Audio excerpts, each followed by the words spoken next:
Everyone else has been introduced very kindly. And everyone else has been given very good titles and names and accolades. Except me, who has been called part of the problem. But fortunately for me, I think I've gotten the highest amount of applause. So you guys can do that one more time, that I just confirm that you are in your senses. Thank you very much. My name is Advice Mundalo, as rightfully said. And I want to deny that I'm not part of any problem of anything. If anything, I'm one of the few people who have dared to be part and parcel of the solution. And sometimes when you dare to be part of the solution, you have to be in there with them, trying from the inside to make things better. Because when you constantly want to do it from the outside, then you must be very careful, because you'll be turning into an activist. With all due respect to activists, I believe activists are people who enjoy the problem. And they fight every day to ensure that there is status quo.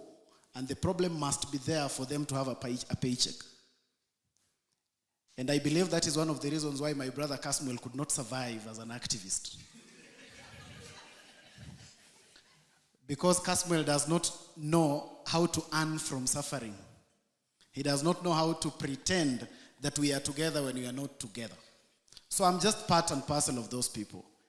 I have been the Jubilee Party National Youth Chair. And I also served in the Azimio presidential campaign.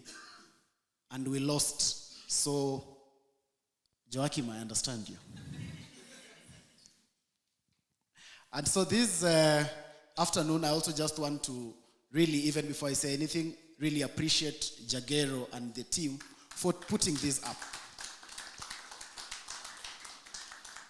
I really believe it's a very noble idea, because a time has come where we must be able to have a voice. We must be able to interrogate and speak.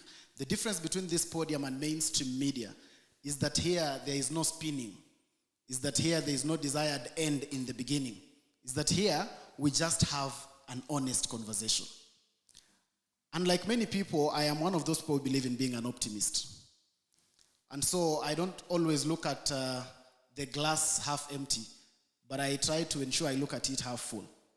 So even in a quest and in the struggles, and as we keep beating ourselves and saying we have not done well, I keep insisting that we must also be cognizant of the realities of the steps that we have made, so that we don't castigate and kill ourselves. At least thus far, we have a democracy that we enjoy, and we are better than very many African countries. So for that, we can actually be able to be proud of ourselves. At least thus far, we can be able to have our young people going to the street, and they can be able to rise up and speak to it. I'm sure most of you saw the conversations in Uganda during the Gen Z revolution here. And they were imagining what kind of country Kenya is.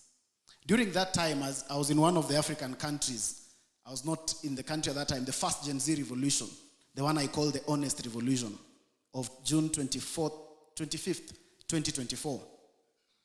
And in that country, I was seated with one of the ministers of that country. They still call them ministers in that country. And when I was showing him videos of what is happening here, he was so shocked that that can actually happen in a country.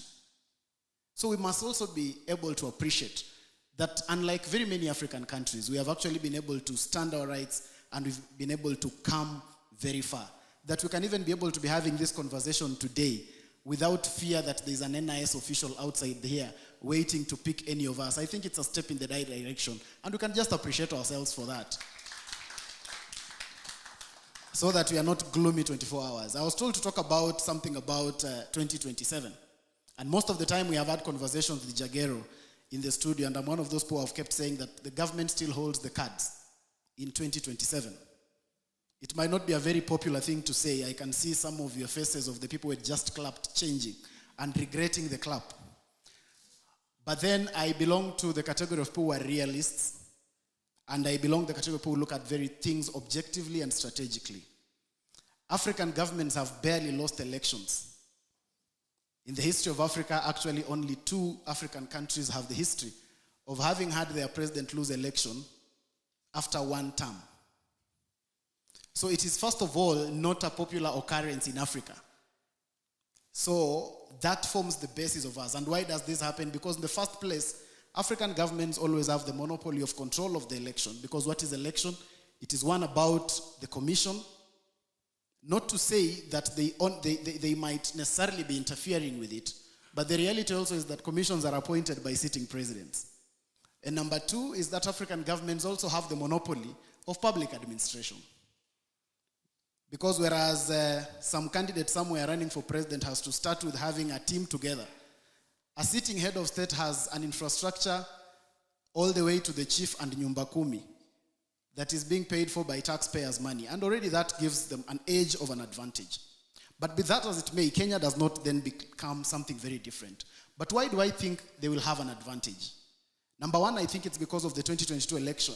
The 2022 election and the Gen Z revolution.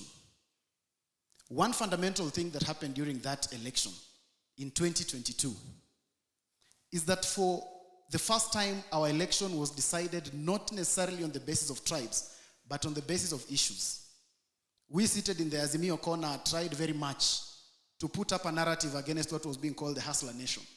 Because for once, people were coming together not because of proximity of their blood, but proximity of their problem.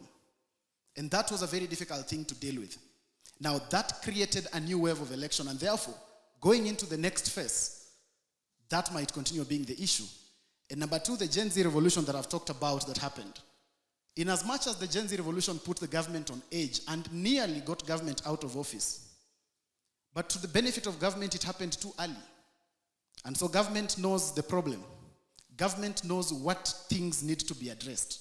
Government is aware that if we do not do this, then the results will be as the revolution has been able to spell out. And that's why today, you can be able to see government getting very intentional about completion of projects, very intentional about fighting corruption, very intentional about the promises that they actually made. So these are some of the reasons why I think that government will actually have an upper hand. Of course, as I move towards my finish, that I'm not accused of being very verbose, allow me to say that this country also has a very disorganized and dishonest opposition, where selfish interest in them rides very high. The selfish interest in our opposition is higher than their need to change this country. And that is one of the biggest tragedies that we have. And so they cannot be depended on to actually be able to cause any meaningful change. And unfortunately for them, the people can be able to see through them. The people are constantly refusing to be mobilized on tribe. The people can constantly be able to see this. And more unfortunate even for those ones who are able to at least win some little favor of the people.